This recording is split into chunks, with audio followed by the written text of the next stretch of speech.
It has been my pleasure to serve as mayor of Mission Viejo, Tree City, USA, and California's safest city.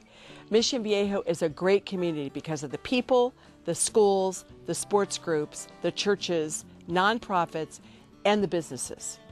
We also have wonderful volunteers who serve this city every single day. Today, we're taking a little journey across town, meeting some folks you know and some you've probably never met. We'll talk to city folks and others about some current projects and projects in the works. So buckle up, because here we go. Here we are on a beautiful piece of property as we look out this way, and we are looking over the arroyo to Rancho Santa Margarita. Correct. Yes. Gorgeous view. What in the world is happening here? We're building a dog park, finally. If you would just kind of give us the history, because there's a long history. Like 12 years is a long time. Yeah, basically the dog park started in the around 2000, okay. And it started with just some concepts of going out and looking at about 4 or 5 different locations. Several of them were at the south end of the city, adjacent to the animal shelter, adjacent to Home Depot, over in the off of the freeway center. Mm-hmm. There were several locations, none of which really ever worked out, and for a variety of reasons, one being lack of parking. Okay. And so the project kind of went on hiatus for a couple of years, mm-hmm. And then about five years ago or so, a resident came forward who really wanted to see this happen and started to really become very organized in the community. And so then we began to study it a little bit more and came up with alternative sites. And so overall we've studied, I want to say, pretty close to 12 different locations. Okay. We are finally at this location. Obviously this is the one that was chosen because we're under construction, but it's been a long journey getting here. The park is currently under construction for the base contract, which basically includes a gravel parking lot. It includes grass for the small area and the large dog area, and fencing, appropriate fencing that goes around each of them. Irrigation only for the grass area in the current phase. Obviously there's drainage and concrete V-ditches, things that you need to make a site function properly from a drainage perspective. There's also a bioswale in the back of the site along the arroyo that will collect all the water and filter it before it gets released into the arroyo. The intent from the get-go was always to try to engage the community as much as possible, and this is the way in which the city as a whole has been extremely successful engaging the community, is these kinds of volunteer projects. So, and one of the things also I wanted to mention, there is a group called the Friends of the Mission Viejo Dog Park, and they have been doing grassroots fundraising. And so one of the things I neglected to mention in response to your question was there will be some furniture to sit out here because they've already raised about $20,000. And so there will be some places to sit as well. So it will be bare bones, but you won't be sitting on the grass at least. How many parks does Mission Viejo have? And I'd like you to name all of them. Oh, no problem at all. Okay. 42. Okay. All right, I'll start with Flojo Park. If we were to replace all the streets in Mission Viejo, that cost would be over $400 million. So obviously the streets are the city's largest asset that the city owns itself. So we're entrusted with maintaining those streets. Almost all of our streets are asphalt, and asphalt by nature is a flexible product. So you have to maintain it just like you would your house, repainting your house, or any type of home maintenance. You want to make sure to get the most longevity and most value for your dollar is you need to maintain the streets. And so to do that, we use 2 primary processes in the residential areas. We use slurry seal, which is emulsified asphalt, some aggregate sand, and that's mixed up, and that's the process we'll be looking at today. And that's about a 1/4 inch thick. And so the streets that are in pretty good shape, we put down a slurry seal every 7 years, and we expect the product to last about 7 years, and that's hence why we have a 7-year cycle for repaving our streets. So every 7 years, a residential street will get some type of resurfacing, whether it's a slurry seal or an overlay. Now, to determine whether it gets an overlay or a slurry seal, it really depends on the condition of it. If the street's in pretty good condition, as the street is here today, there's a few minor cracks, we'll put a slurry seal on it, and that will seal the street, keep water from getting into it. Kind of just like paint on your house, is it keeps it from getting underneath and destroying the asphalt and gives it a longer life. Now, eventually, all asphalt, no matter where it is, it will wear out. and you're getting potholes and things of that nature. At that point, we decided to do an asphalt overlay.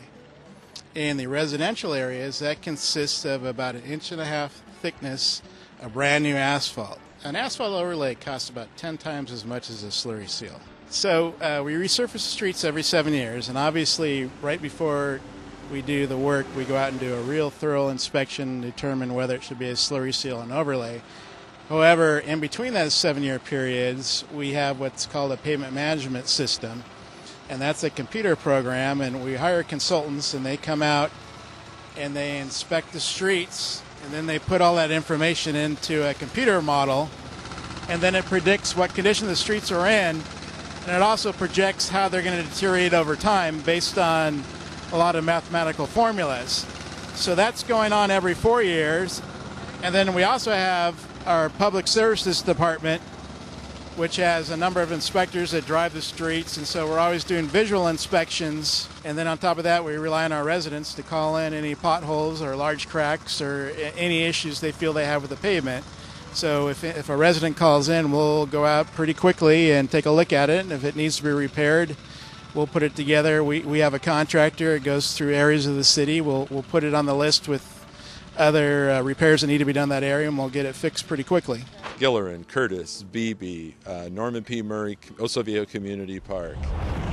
What is going to be happening with this project now to strengthen and widen the La Paz bridges and add some additional lanes? Tell us about that.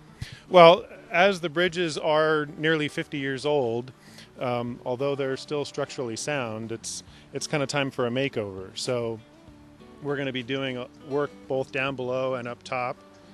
Down below, we're going to construct some additional support walls for seismic stability. And then you can see how the slopes have eroded. We're going to be doing some concrete slope paving to both repair and prevent erosion. And then up top, we're going to be replacing those old-style guardrails with new concrete safety barriers. We're going to be widening the bridges. Right now, they're too narrow. The bike lanes are narrow. The sidewalks are only a few feet wide. And we really need an additional travel lane for each bridge based on the traffic that they carry. So we're going to be adding a third lane. We're going to be widening the sidewalks, providing a full-width bike lane. And we're also going to redo the decks completely, provide a brand new deck surface on there because those are pretty worn. Great. When will that work start, and about how long will the project take? It'll start early next year, probably January or February. We expect it to take about a year to complete. And as I said, we're going to try to do most of the work at night to really minimize the impacts to the public. How many feet are we're actually going to add to each bridge? Each bridge will be widened about 19 feet total to provide that additional travel lane, the bike lane, and a full-width sidewalk. And we're also using as an opportunity to enhance the appearance of the roadway. So we're going to do extensive landscaping. We're going to add features such as pilasters and banner poles in order to make an entry statement for the city's original entry. And also it's one of the entries into the civic core of the city. So when we're done, it's going to look great. Vista del Lago Park, Aurora Park, Melinda Park, Pavillon Park. So tell us, how long have you been doing the Walk Against Drugs? I've been coordinating it for 8 years. So it's, as you know, it's our 25th annual event. I've had a lot of people before me, and since I took hold of it, it's a passion. It's a great community event, and the city gives it a lot of support, as well as the Sheriff's Department, and as you know, both school districts, and it's a really fun partnership. What has been on your heart the last several years? Now, I've only been on the council since December 2010, but soon after that, you and I started talking, and we found that we had a common passion. And what is that passion? Yeah, I think probably what you're referring to, and it's strong for both of us, and that is the need to educate parents as to the trends, the social trends that are going on out there that are hazardous to our kids. And the number one priority, although it's not the only priority, is prescription drug abuse. We surveyed over 100 youth at one of our events about what messages would you want your parents to hear, and the number one message was, we want to talk to you, but we want you to start the conversation. So parents, listen up, take opportunities like today and talk to your kids. Last year, 2 drug houses were closed down. So tell us a little bit about your efforts that you are planning with your deputies and your support system. Mostly communication is the key. When we get information of a problematic house or problematic people, it's our job to go out and look into those things to see what we can to best make it better for the whole community. If it's a problem we can address through our resources available, we will. We can bring in the city, and the city has things that they can do also to address issues at a house. I think more importantly, the whole drug scourge, I believe, starts at home, because problems with kids this big start when they're this big. I've raised 2 daughters of my own, and the key in raising kids is communication and being a leader. So if you talk to your kids and you lead from the front and you set the example and the expectation for your kids and talk to them continually about how they're doing, about what their issues are, and you're just tied into your kids, they may hate it when they're little. But as they grow up and realize what you're actually doing for them, they'll respect you in the long run as being a parent and not their friend. Let's see, what else? El Dorado Park. Tell us about the city's current financial situation. Where do we stand? And just give us some information about our reserves and all of that. We've just finished our budget year, so feel free. Just expound a little bit on where the city is financially. Okay. Well, we just completed the last fiscal year, which was 12-13, with a $1.1 million general fund operating surplus and approximately $26 million in discretionary reserves. Discretionary reserves are a bit like savings. They're an accumulation of resources that are not needed for the day-to-day operations of the city. The city has a reserve policy that requires that discretionary reserves be maintained between 40 and 50% of general fund revenues, and the city actually maintains above 50% and has done so for a number of years now. Okay, so tell us a little bit about what you think we can expect for the coming year. Well, we've adopted a balanced budget for the next year, and we've maintained our reserve levels at 50% or above. We do expect continued growth in retail sales and also in property taxes, which means that the market, the home market, is also continuing to improve. The budget does include approximately $10 million in capital improvement program expenditures, so that means that we're investing $10 million back into the city's infrastructure. Another question that's come up from the constituents is, what is a AAA bond rating and its significance for us as a city? Okay. Well, a bond rating provides an indication of the credit quality of a bond issuer. A AAA rating is the highest rating that's given to bond issuers, and it means that the issuer has an exceptional credit worthiness. So translating to me, a homeowner, my credit score would be very good. There's Aegean Hills Park, which is a little itty-bitty park. What are all these people doing behind us? These children and their parents are here to see Jeff Kinney, who is the author of the Diary of the Wimpy Kids series. It's about a young boy who's in middle school, and he has, remember how horrendous middle school was, so he has the angst of finding friends, subjects, teachers, and these are all fans, so they're here to see him tonight. Oh, that's great. And have you met Jeff yet? I have never met him. I have written him many times, but this will be the first. Now, typically when an author comes to town, they like to speak and share with the audience and interact and all that. Tell us a little bit about Jeff and what he's going to be doing. Okay, Jeff is the Wimpy Kid. The series is based on his childhood, and he's shy, and he's very anxious, and so he is not going to be talking. but his publisher brought all these activities so that the kids would have a nice experience. And so they're having a fortune teller and a DJ and some games. I just go out about once a year, so I have a day job, and sort of this is what I moonlight as. So it's I only have time for about one big tour a year, and in this one we're going all the way from California up through Vancouver, so it's pretty cool. Last year we increased the number of people that have library cards by 18%. That's a pretty good percent growth. Yeah, the number of books that checked out went up by 2%. So that's of 917,000 books. So we hit 938,000 books. So we continue to grow.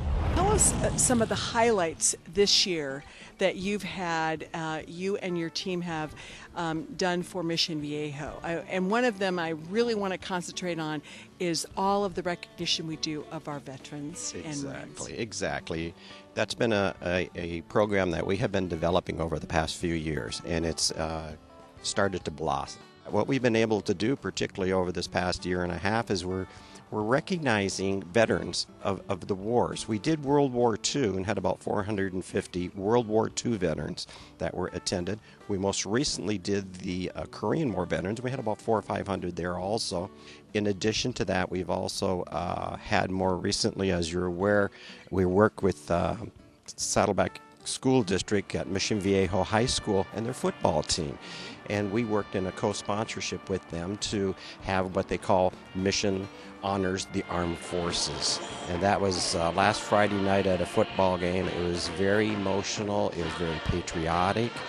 There were 130 veterans in active military that were recognized before, in the middle, and after the game. The players wore special jerseys that were made that had the honorees' names on their back. And at the end of the game, they all came out to the field, and the football players and themselves went ahead, took the jerseys off, and gave them to the honorees. I'm receiving so much feedback. Half of the honorees were near tears. They are telling us they have never experienced anything of this nature.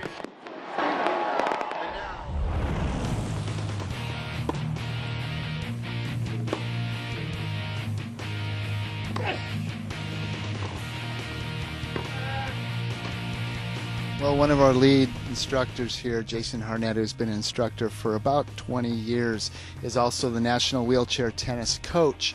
And he approached us, about 2 years ago now, and said, hey, what about bidding on this? It's never been in the U.S. I think we could do a great job. We got great facilities. And we said, well, sure, what the heck?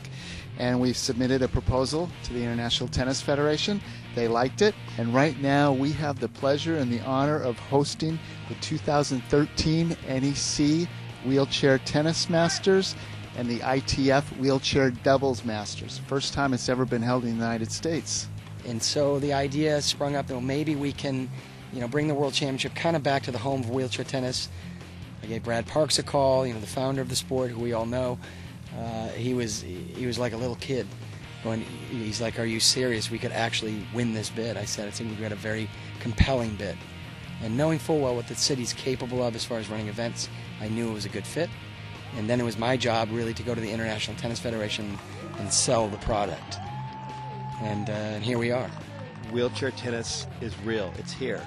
And, the idea of now we're in Grand Slams and we have prize money tournaments like we're here in Mission Viejo, and then to be in the Hall of Fame, it's kind of beyond what I expected.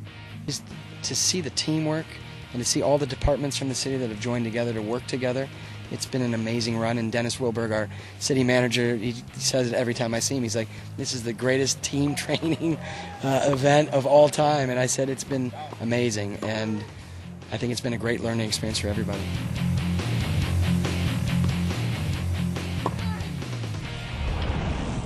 All right, well, let's get into a little bit more in depth then about your job as our community development director. And one of the main things that I met with you the first year that I was on the council was regarding the general plan and the whole issue of affordable housing and all of that. So why don't you tell us a little bit about what the general plan is and what it means to us, and then we'll go from there. Well, the general plan is a long-range document. It's really our constitution for development, deals with land use, circulation, housing, open space, noise, those type of things. And our first general plan was adopted in 1990 from a comprehensive level.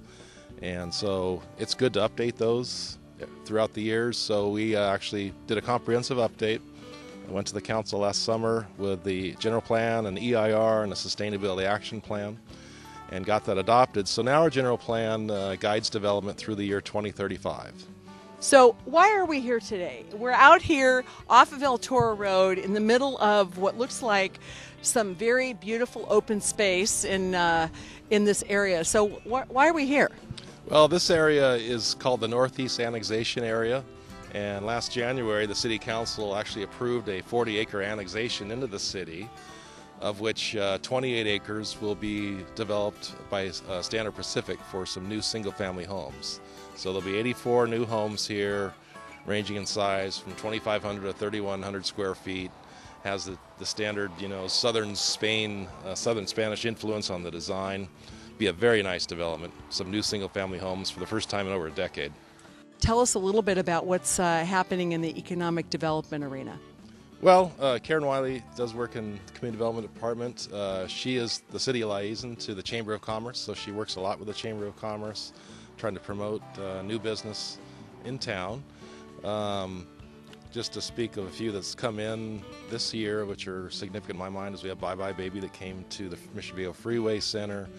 Under construction right now is a automotive dealership for Fiat, Maserati, and Alfa Romeo down near the Lexus dealership, South Margarita area. Why did you decide to come to Mission Viejo? I'm from California. I've seen this dealership that we're sitting on right now is where the original Lexus dealership was back in the early 90s. I was here when this used to be a Toyota dealership, and I was here when this used to be a BMW dealership. So I've watched it. I pretty much see this as a great opportunity. This city, I actually used to live in this city when 1990. So quite a bit of roots right here. That's great.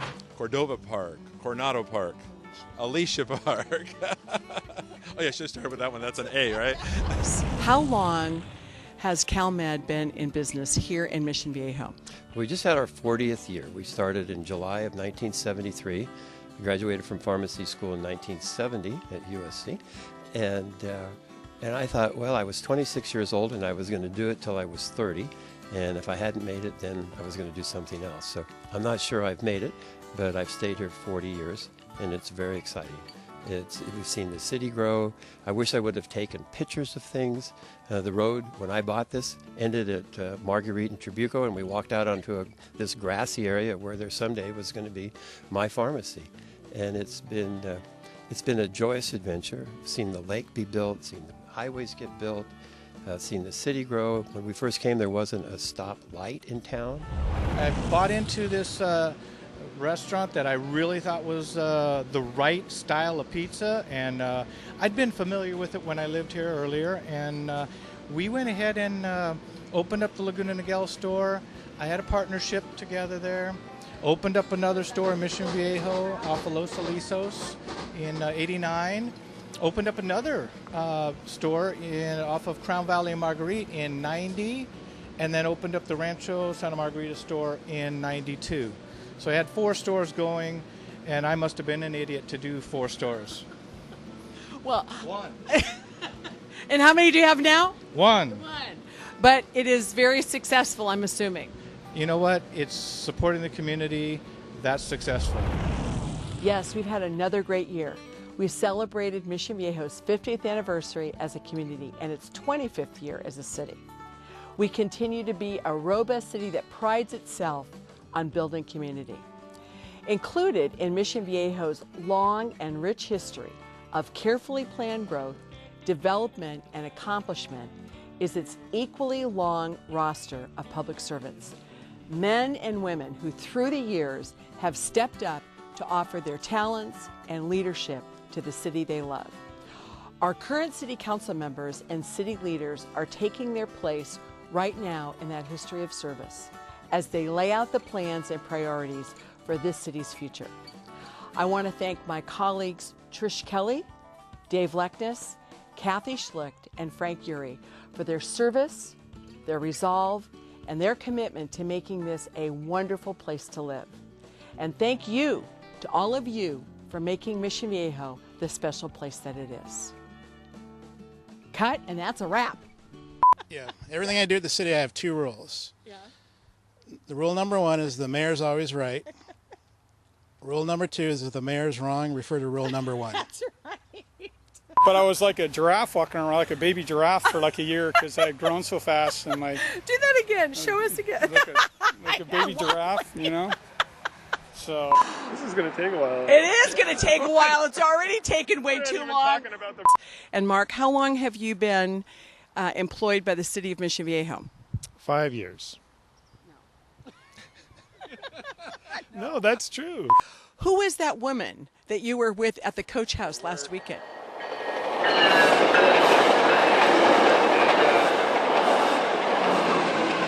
Are you going to be the head pooper scooper of the dog park? You know, I am the head pooper scooper at home, so I have a lot of experience.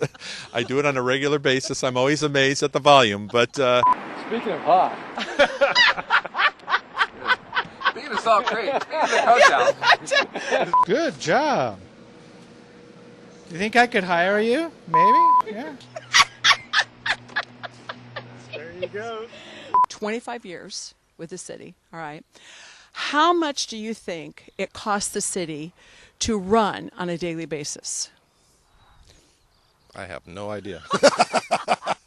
$1 million. This is not going well for me. Do you have any idea how many books are in that library? Thousands.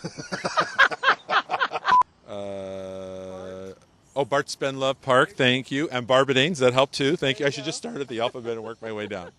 Is that good enough? That's pretty good. That's great.